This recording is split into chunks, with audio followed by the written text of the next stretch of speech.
ನನಗೆ ವಿಚಾರ ಏನು ಅನ್ನೋದು ಗೊತ್ತಿಲ್ಲ. ಬೆಳಗಾವಿ ಅಧಿವೇಶನದಲ್ಲಿ ಕಾಂಗ್ರೆಸ್ ಅಧಿವೇಶನದ ಸಿದ್ಧತೆಯಲ್ಲಿ ಏನು ನೀವು ಹೇಳ್ತಾ ಇದ್ದೀರಿ, ಬಹುಶಃ ಮುನಿರತ್ನಂ ಅವರು ಕಾಂಗ್ರೆಸ್ ಕಾರ್ಯಕರ್ತರಿಗೆ ಕೊಲೆ ಬೆದರಿಕೆ ಆಗ್ತಾ ಇದ್ದಾರೆ ಅಂತ ಹೇಳಿ ನನಗೆ ವರದಿ ಬಂದಿದೆ.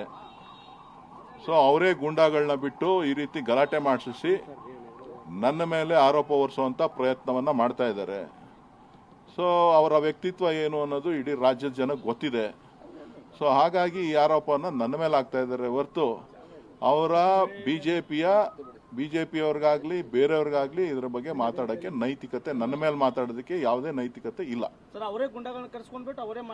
ಅವರೇ ಎಲ್ಲ ಮಾಡ್ತಾ ಇರೋದು. ನಮ್ಮ ಕಾಂಗ್ರೆಸ್ ಕಾರ್ಯಕರ್ತರ ಮೇಲೆ ಕೊಲೆ ಬೆದರಿಕೆಯನ್ನು ಆಗ್ತಾ ಇದ್ದಾರೆ.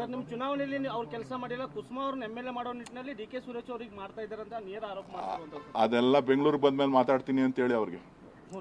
ಯಾರಿಗೆ ಬೆಂಗಳೂರಿಗೆ ಬಂದ್ಮೇಲೆ ಮಾತಾಡ್ತೀನಿ ಅಂತ ಹೇಳಿ.